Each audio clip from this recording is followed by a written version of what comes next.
Plechová lžička, levnej čaj, prázdnej byt a modrej Mike.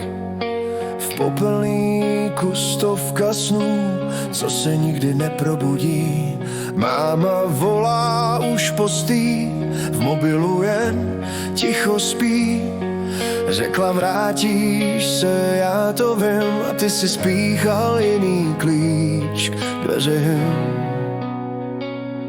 Tohle je tvoje poslední dávka, poslední ráno, který se ptá, jestli ti za to stála tahle zkratka, když ti z očí mizí tvůj svět, tvoje tvář. Tohle je tvoje poslední dávka, studený ruce, zrychlenej pád, za dveřma čeká jen prázdná lékárna a někdo, kdo tě miloval, zůstává.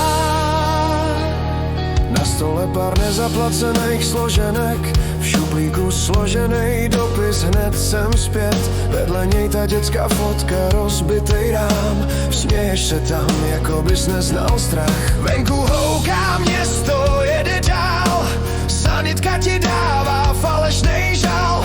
Sousedka jen šeptá, zas jeden mladý kluk už ani nebrečí, došly jí slzy z plech. Tohle je tvoje poslední dávka, poslední ráno, který se ptá, jestli ti za to stála tahle zkratka, když ti z očí mizí tvůj svět, tvoje tvář. Tohle tvoje poslední dávka, studený ruce, zrychlenej pád, za dveřma čeká jen prázdná lékárna a někdo, kdo tě miloval, zůstává.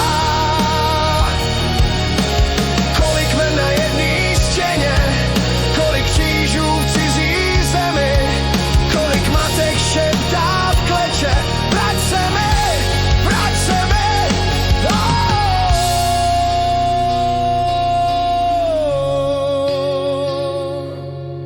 Tohle byla poslední dávka, poslední šance, poslední hráz. Teď už ti tělo píše krátkou zprávu, že víc než látky chyběl ti hlas.